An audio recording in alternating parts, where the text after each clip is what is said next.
পুনৰ হিন্দু ধৰ্ম ত্যাগ কৰি ইছলাম ধৰ্ম গ্ৰহণ। কোকৰাঝাৰ জিলাৰ হাপকাটা গাঁৱৰ নাম অনুৰাভা, বয়স 23 বছৰ, পিতা ফুলেশ্বৰ ৰাভাৰ নামৰ ছোৱালীজনীয়ে নিজ ইচ্ছাকৃতভাৱে আদালতৰ অংগীকাৰ পত্ৰৰ যোগেদি হিন্দু ধৰ্ম ত্যাগ কৰি অনুভা খাতুন বুলি নাম ধাৰ্য কৰি আজিৰ পৰা ইছলাম ধৰ্ম গ্ৰহণ কৰে। বিলাসীপাৰাৰ পৰা নুৰুদ্দিনৰ ৰিপৰ্ট, অসম।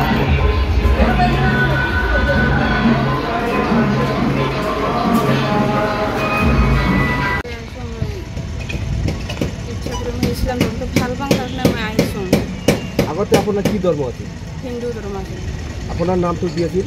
অনুৰাভা। আৰু এতিয়া কি হ'ল ইছলাম ধৰ্ম? অনুভা খাতুন। অনুভা খাতুন। আগৰ নাম হ'ল অনুৰাভা, এতিয়া হ'ল অনুভা খাতুন। আপুনি এতিয়া ইছলাম ধৰ্ম গ্ৰহণ কৰিছে নেকি? ইছলাম ধৰ্ম মই গ্ৰহণ কৰিছোঁ। কিহৰ যোগেদি ইছলাম ধৰ্ম গ্ৰহণ কৰিছে? মই ইছলাম ধৰ্ম মই ভাল পাওঁ, তাৰ কাৰণে মই ইছলাম ধৰ্মত আহিছোঁ। যিটো কোৰ্টত এফিডেভিট আপুনি কৰিছে নেকি? কোৰ্টত এফিডেভিট আপুনি কৰিছে ইছলাম ধৰ্ম যে গ্ৰহণ কৰিছে? ময়ো গ্ৰহণ কৰিছোঁ ইছলাম ধৰ্ম ভাল পাওঁ, তাৰ কাৰণে কোৰ্টত এফিডেভিট কৰিছে নেকি? খাওঁ কাগজটো।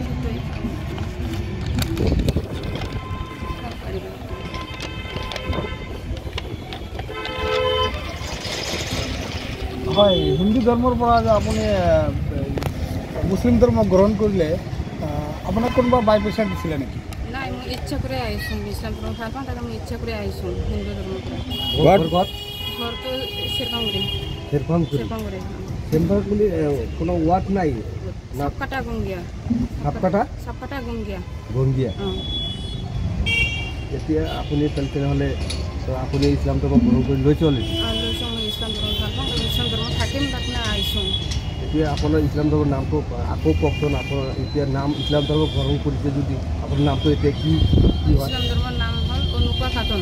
অনুভা খাতুন। অনুভা খাতুন। আপোনাৰ দেউতাকৰ নাম কি আছিল আগত?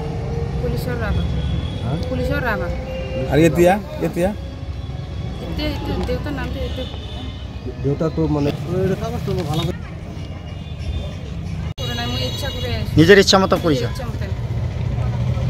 আপুনি মুছলমান ধৰ্মক ভাল পায় নেকি?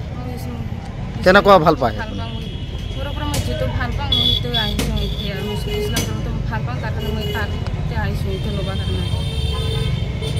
যদি ইছলাম ধৰ্ম কলেমা গ্ৰহণ কৰিব লাগে, কলেমা গ্ৰহণ কৰিছে নেকি?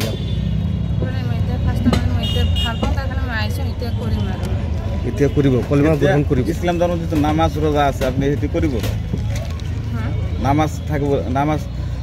নামাজ পঢ়িব লাগে, ৰোজা থাকিব লাগে।